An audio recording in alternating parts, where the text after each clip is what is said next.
Magandang araw sa inyo mga kapatid. Ngayon ay pinagdiriwang ng Simbahang Katolika ang dakilang kapistahan ni Jesus bilang Hari ng Sanlibutan.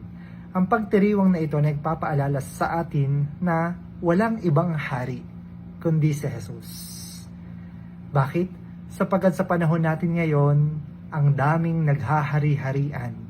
Ang daming tao na nag-iisip na sila ang pinakamataas, pinakamakapangyarihan. Dahil sa kanilang posisyon at kayamanan, tila baga kaya na nilang gawin lahat ng bagay, baluktutin lahat ng batas. Pero sa katunayan, wala namang ibang masusunod, walang ibang pinakamakapangyarihan kundi si Jesus. Dahil siya lamang naman talaga ang makapagbibigay sa atin ng tunay nating hinahangad at hinahanap, ang buhay na walang hanggan.